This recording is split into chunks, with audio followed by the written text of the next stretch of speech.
Be ready. 15 seconds to go.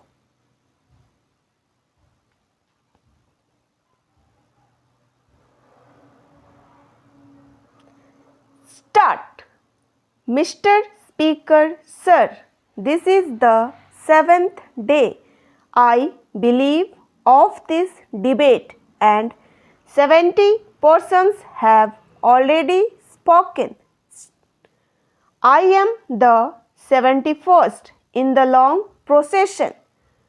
I have been hesitating whether I should take up the time of this house in this marathon race.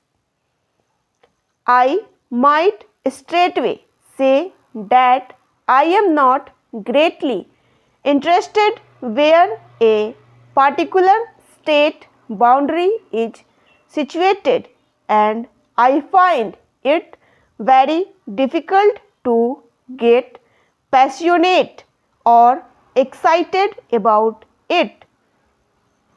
I have my preferences naturally, but it does not make much difference to me where the internal boundary of a state is drawn. Infinitely more important is what happens on either side of the boundary, what happens within the state, and what happens to people inside a particular state who may linguistically or in any other sense from a minority. Once we lay down these basic principles correctly and act up to them, then a vast number of problems and difficulties and legitimate grievances and that arise will automatically disappear. I may tell the House that I am not speaking specifically in my capacity as Prime Minister or on behalf of the government, and I am not going to make any epoch making pronouncement. We in government have been considering this report and other matters that flow from it for the last many weeks, and we shall continue to consider them till we come up to this house with our recommendations. Therefore, it will not be proper for me or for any other members of government to speak in any tone of finality about this matter. But I may give expression to my inclination in regard to the recommendations of the report and the other suggestions that have been made. One thing I should like to say is that I have regretted very greatly certain criticism that have been made in the press against the Commission.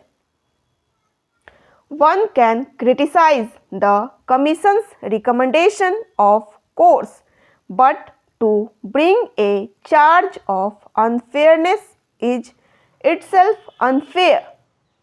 It is the kind of approach which will make such work much more difficult hereafter.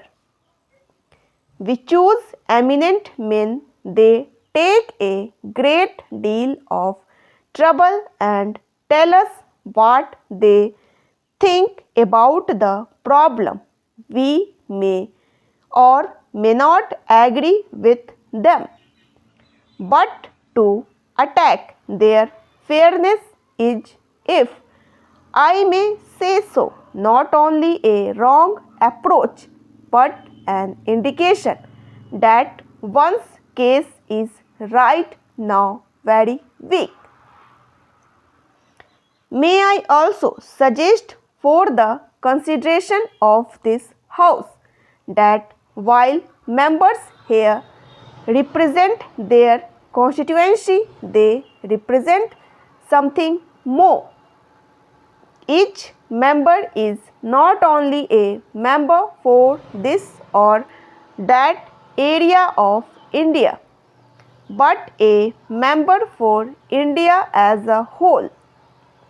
He represents India and at not time can be afford to forget this basic fact that India is more than the little corner of India that he represents. This is more necessary when we have to face certain forces which may be called separatist. People's attention is being diverted to local approaching state and provincial problem, and they are forgetting a larger problems of India. It has been good fortune and privilege to travel about India a great deal and often to go abroad. I have had good fortune, perhaps more than most members of this House. As a result, I am constantly compelled to think in larger terms, not only in a national terms but in international terms. I see the picture of India in that larger context. Perhaps my travel has helped me to see events in the true perspective. As I travel about India, feel excited by its moving. It is inspiring to see India moving today as if by the dictates of some preordained fate and destiny towards its goal. I submit to the House that we can see this better if we go abroad and see this country from some distance. There are many people in the wide world who also beginning to feel the drama and adventure of what is happening in this.